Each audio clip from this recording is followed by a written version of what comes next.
All right, so welcome back inside the metaverse. Today, we're going to be diving into the move to earn space, but maybe a little bit further. We're actually going to be taking a look at fitness in the metaverse, what that might be looking like.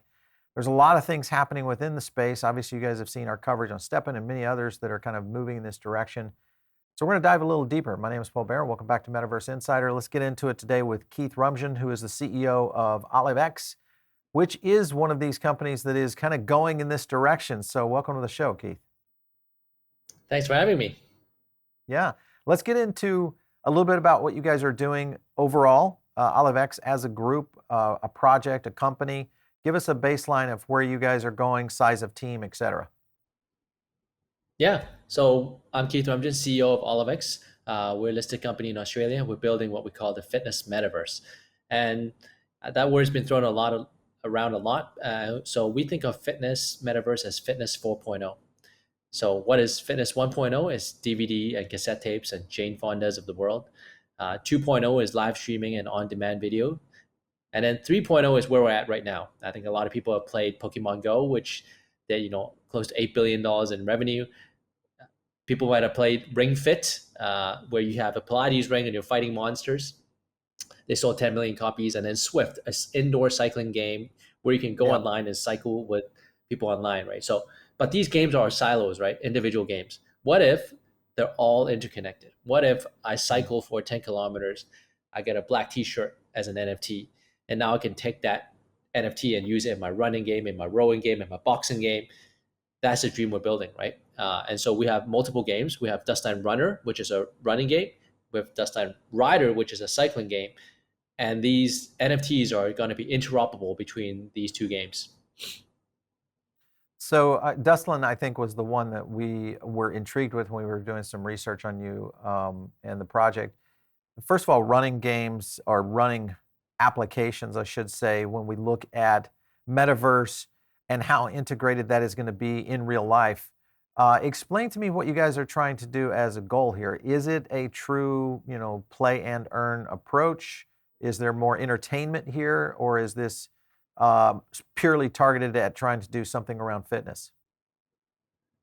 Yeah, so that's a great question. I think Dustland is this post-apocalyptic world, right, where there's like climate change and there's no water, and inside Dustland, you're a delivery person, right? The Earth's surface is really dangerous, so you have to deliver packages from one place to another, and in doing so, you get rewarded with NFTs and tokens, right? And that's the background of Dustland. Now, how are we different from all the other kind of move to earn or move and earn? So you mentioned it nail on the head, which is we call it move and earn. So it's not just about earning. The key thing is it's a fun game. Actually, in our portfolio, we already have a successful game in Zombies Run, which is the #1 audio running game on the market.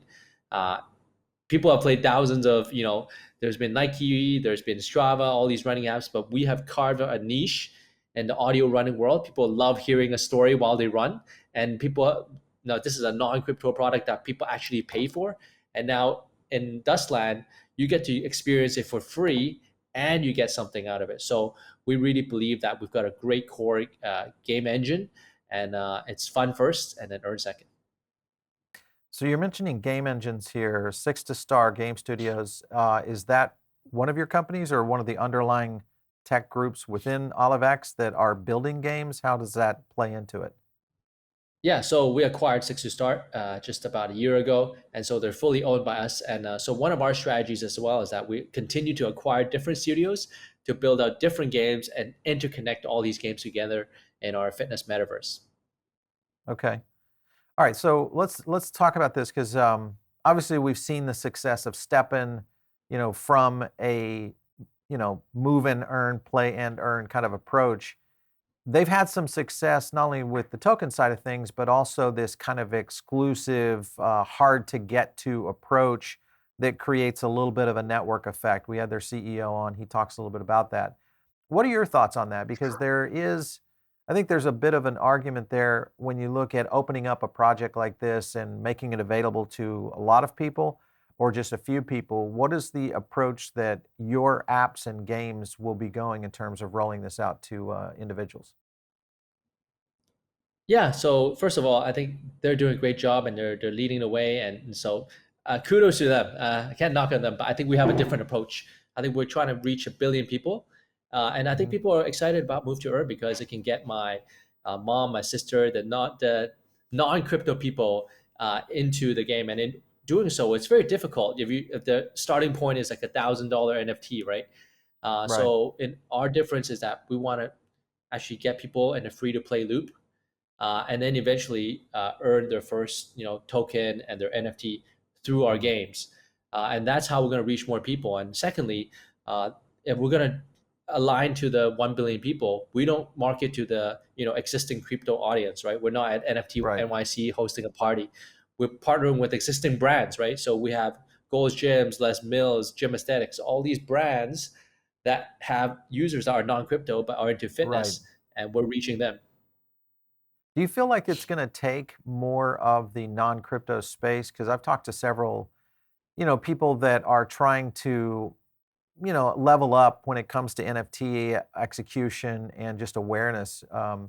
Had several conversations over the past couple of weeks just from, some of the feedback from NYC NFT. And a lot of people are doing exactly that, is they're trying to leverage out into the traditional markets of whatever category they're in your particular case being fitness.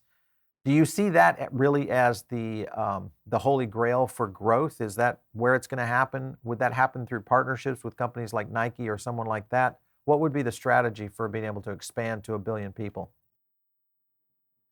Yeah, so that's a great question. I think our strategy, our thesis is that uh, we believe in reaching those billion people through a fitness partner, because people already have trust in that fitness partner, and then if they say it, it's easier to get them to kind of like shift their habits a little bit, right? Right. And that's why we're speaking at so we're actually speaking at another conference this week, right?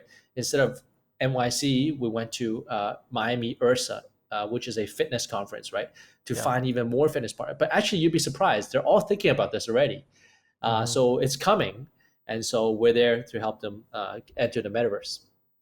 What are your thoughts on that? Because that is something that we're seeing existing industries, fitness, sports, athleisure. If you look at just the athleisure wear companies, whether it's Lululemon or others that have just kind of exploded and really kind of come onto the scene into, normal society, culture, a little bit both from, to an extent of both exercise, but at the same time, everybody wants to look cool. And you apply this to what's happening in the NFT space and obviously within a play and earn or a move and earn kind of concept here. I think you've got a good mix. Do you think we're going to see a lot more, in real life brands, whether it is a Gold's Gym, maybe, the beleaguered Peloton, other companies like that that will start to shift to NFT and gaming applications that essentially would jump into the metaverse or gaming from the other side of things instead of being, kind of crypto native? What are your thoughts there? That's a great question. So I think I firmly believe that a lot of Web 2 companies are going to transition to Web 3, and they're the more dangerous kind of like players. So if you see, just look at the gaming space, right? So you have a lot of couple guys, they write a white paper and then now they raise some money but then they Right. lack the experience. It's not that easy to create a triple A game. Hmm. So it's actually scary when you think of Ubisoft actually trying to make a blockchain game and the big players coming in. I think it's going to also happen in the move to earn space, right? We feel like in the fitness industry, in fitness 4.0, fitness, there's already like unicorns in fitness in every single category. So there's a rowing company as $1 billion company. There's a bike company. There's a treadmill company. If they move, let's imagine if the biggest running app, Yeah. Strava, came Hmm. on to Web3. That's scary. Yeah. So I think they're going to make that move, and we're in that transition period right now. Yeah, a lot. I mean, I'm a big cyclist, so I use a lot of the cycling apps. I'm finding more and more. There's quite a few projects. I'm now getting to group rides, heats and pace lines, different kind of things that are happening in the cycle world. And I just think of that as a great opportunity for somebody that's in Web 2 to flip that onto an NFT and blockchain kind of concept. And I think it's golden, for the future of how this goes. My question would be, With that being happening, fitness being, what is the size, by the way, what is the overall global size of the fitness space right now in terms of the addressable market? Do you know? Yeah, so that's a huge question. Look, it's definitely a $1 trillion industry, but I think it's not the total addressable market size right now. It's actually looking at the uh, CAGR, right? So the growth every year. Right. Lululemon, when they first started with yoga pants, everyone made fun of them. But they discounted the Hmm. fact that they were Yep. growing at like 20% a year, and that compounds. So I specifically look at Asia as well.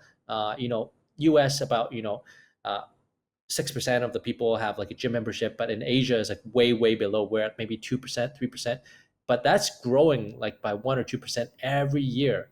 And Right. so the space is just ripe for growth right now.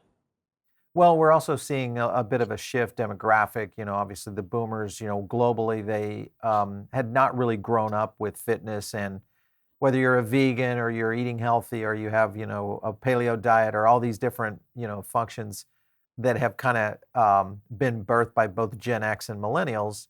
Now you've got a whole new market that's kind of moving in this space. And then they're also technologically savvy, in some cases, digital natives.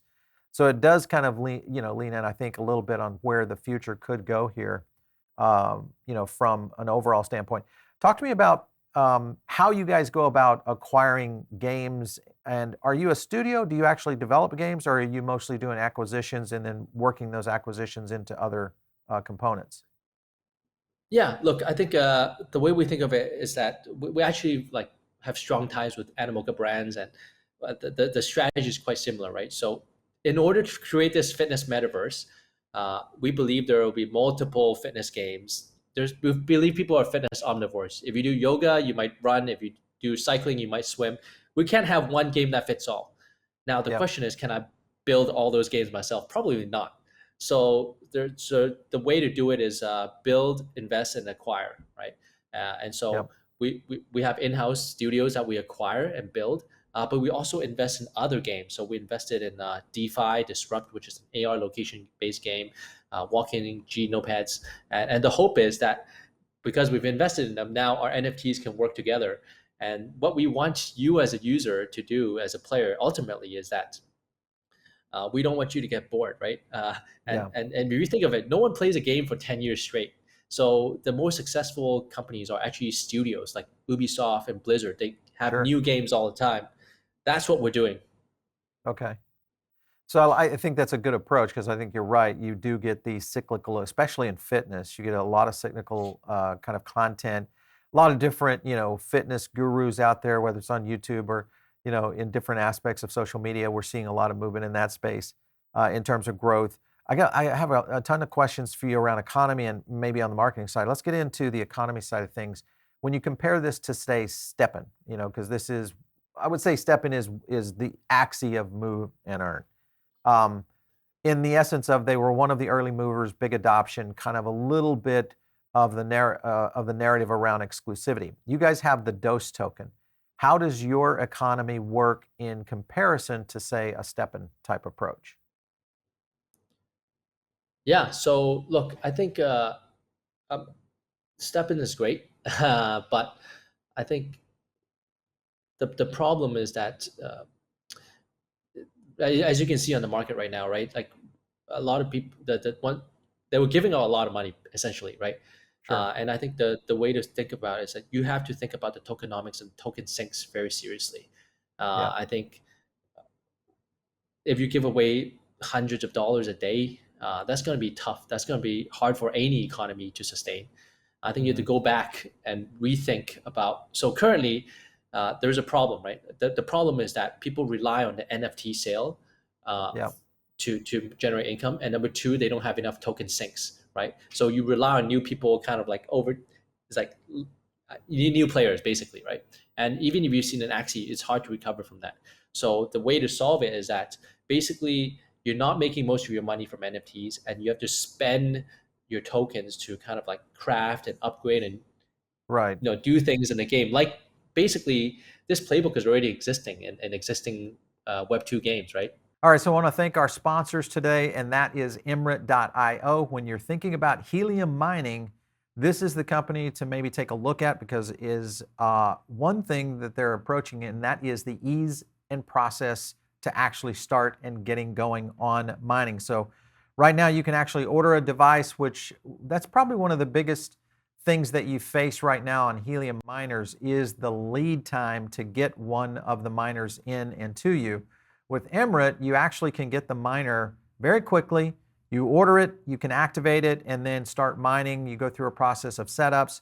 I like the fact that, one, they're a helium partner, and when you look at partnerships, I think this is a key thing in any kind of project, is you need that kind of solidity that kind of connects these big projects with projects like what you're seeing here with Emret. So one-time hosting fee, this I think is going to really start to ramp up as we see more and more technology lean in on this, including things like 5G, a lot of IoT traffic starting to move in. So the demand for this kind of network architecture is going to be very, very serious. If you're looking at going into Emret for Business, they can go in and start developing or work with you in developing a fleet for your businesses. So depending on how you are going about this, whether you're doing it as an individual or maybe as a business, you can look at deploying a whole layer of Emret devices and going with this same approach. So, and you can kind of see here, there's a lot of different use cases for this, from retail franchise systems, public spaces, commercial real estate, property, utility monitoring, all sorts of things that really kind of play into the enterprise side of this. So make sure and check out Emret.io. I want to thank them for sponsoring this episode. I talk to a lot of people, especially on the gaming side of things, the gamers that truly believe that, hey, this is never going to happen. We don't believe in this whole play and earn space. We don't think there's going to be a growth here because there's going to be a lot of fall off, and it feels almost like an MLM, a multi-level marketing concept, that you have to get others in under you to be able to make money, and all those kind of things come into it. When you look at the pressures on social media that are driving into crypto right now, there's more scams and stuff out there than ever before, and it's getting harder and harder to spot them. We do it. We're constantly researching, and even we miss them in the sense of understanding what's going on, looking at the tokenomics. So I can imagine an average person out there trying to invest or look at things that are happening in the metaverse space are going to get caught up in these. What are some of the things that you guys have done or can explain around fitness scams that maybe the industry should be watching for? Yeah, look, there's this wide kind of definition for what scams are, and I think some of them are people that are well intentioned, but it's like similar to Kickstarter, right? They just don't have the experience to build it, right? Right. They raised a ton of money, and now it's non-trivial to build a game. People think it's easy, but it's actually really hard. It's a specific skill set, and so look, I think the way to look at it is that, uh, and look at us, right? Basically, we have a track record. We've been doing mobile games for like 10 years. Uh, we have a successful game in Zombies Run. We've won awards at Google and Apple, and so basically, the way when we evaluate, whether a company is going to be successful, I go back to the point. I really think that people who have demonstrated success in Web 2 and moving Yeah. to Web 3 is a good sign, because you can easily learn how to do tokenomics and NFTs, but it's really hard to learn how to actually make a good game. Yeah. I think, this is a conversation I've had with many, big game houses in Web3 blockchain. Some of them fall on the side that, that Web2 companies can never make the scale to jump into blockchain and really understand the model. The blockchain, and those that are and have been in the tech industry for quite some time look at it on the other standpoint, and that is that Web2 has they have the experience, they have the developers, they have the money and the funding behind them, and best of all, they have the players, or in some cases, customers, and that is enough for them to be able to leverage on in. So I think it is going to be a little bit of a push and pull, scenario in the coming years as we see this kind of play out. Let's talk about stock listing. Does this legitimize? You guys are considering this as far as a stock listing for OliveX? Will this legitimize OliveX, or maybe be a detriment? Because this has been a conversation I've had also with a lot of people. When you list or you become a publicly traded company, how does that affect the token and the tokenomics side of things? Yeah, so to clarify, we're already listed in Australia. So we're kind of unique in a position where we've done an IPO and we've also done an IEO. Right. And so I think the thing is, there's been a couple of successful companies out there that are dual listed on an exchange and also have a crypto element. Now Okay. it's challenging because the stock market has a lot of questions, right? The regulators want this, right? They want to embrace crypto, but they also want to protect, the Sure. normal retail investors, right? So it's a constant struggle. It's a lot of work, but it's doable.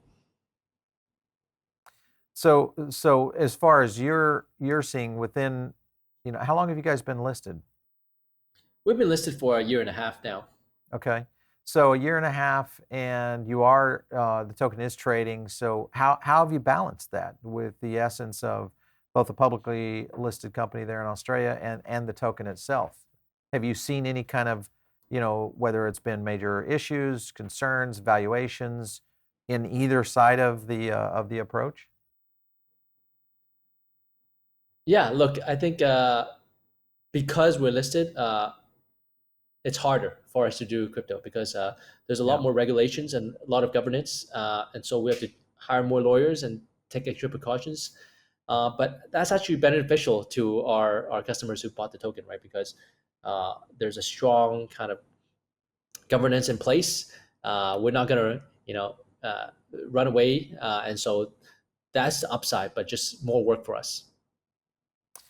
Yeah, I definitely see it, and we're going to probably see more and more of this in the gaming space, especially in NFTs. I think with Mika coming on, we just had a guy on our show yesterday, an analyst that really looks at what's happening in the EU around digital assets, and now with NFTs potentially rolling in, and how that might play out. So we're going to see this, I think, start to really get into this. Let's talk about a couple of partnerships here. Sandbox, we showed on screen earlier. What relationship do you guys have with Sandbox? How are you guys putting together a program?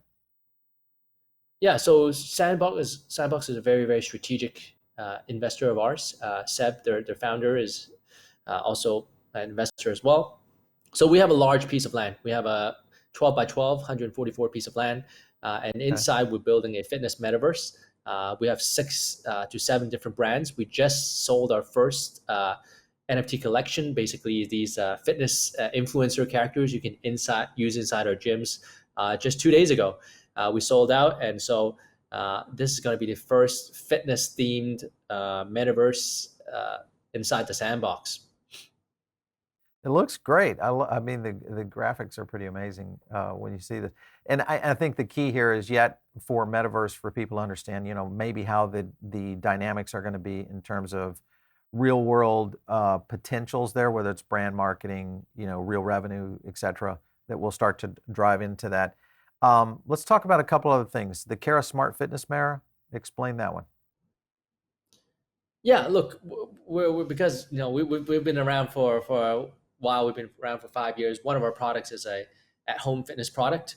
Like I said, I think within the fitness metaverse, there will be multiple unicorn companies, and one of them will be a mirror. One of them will be a treadmill. One of them indoor cycling, and in this case, our Cara mirror, you can there's a camera that detects your motion, and you can work out with celebrity coaches.